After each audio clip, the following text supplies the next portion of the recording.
completed my last service for the week. I've left Quinton, and oh my, we've had such a time. I'm heading home, and I'm in Porham right now. I got to thinking about a story that I've been sharing the last couple of days, and I'd like to share it with everybody. You remember when you were little, and you used to go on Easter egg hunts?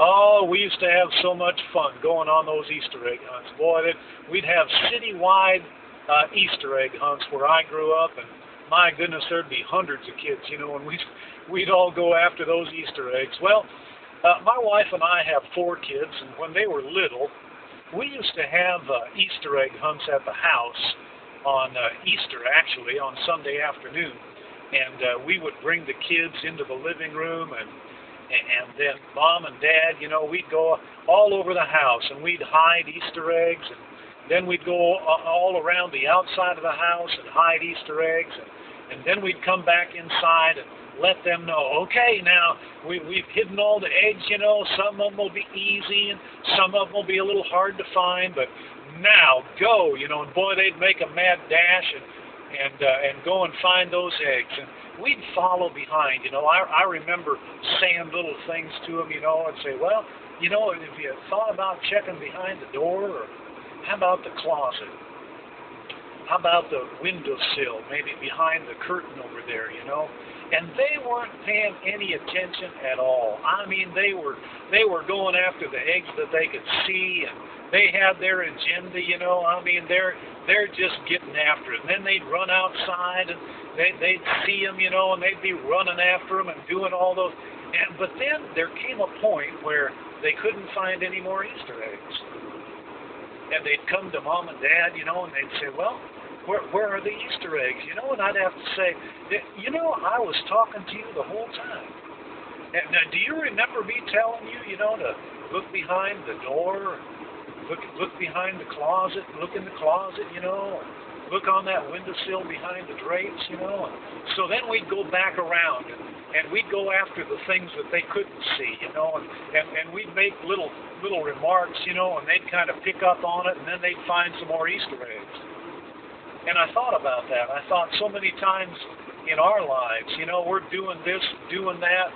Many times we're doing the things that we know and doing the things that we see, but just busy, just doing, you know, until all of a sudden something happens, and then we don't know what to do next.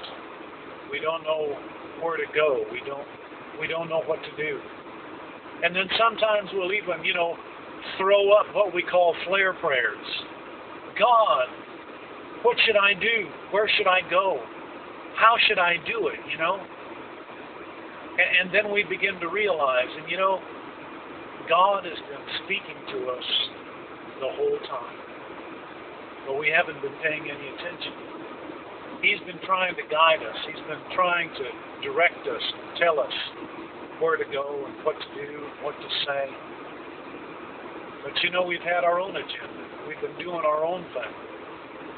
And because of that, we're really not walking the path that God has prepared ahead of time for us to walk. You know, the Bible tells us that there is a still small voice on the inside of us that speaks to us. And many times when we're so busy and we're making so much noise, that we don't pay any attention to that still small voice. But I would encourage you, if you feel like you're in a situation like that, you want to walk the path that God has prepared ahead of time. In the Amplified, it says that if you walk that path, you'll live the good life. Are you living the good life? It's the life that God has prepared for you ahead of time, if you choose to walk in that path. Not to say that there aren't going to be some bumps in the road, some things that you're going to have to go through.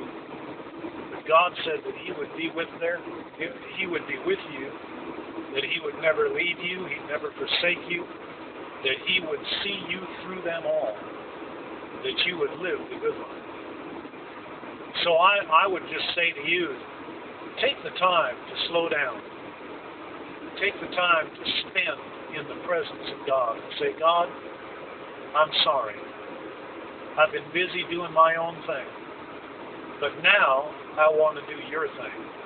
I want to walk the path that you've provided for me to walk. I want to live the good life that you've provided for me. I want to hear at the end of my life, when I stand before you, I want to hear, well done, thou good and faithful servant. That's what I want to hear. And so I would suggest that you take that time, just right now, say, Lord, help me to walk that path that you have prepared for me ahead of time. Guide me, direct me. I'm willing, I'm obedient, and I want to walk that path. Amen.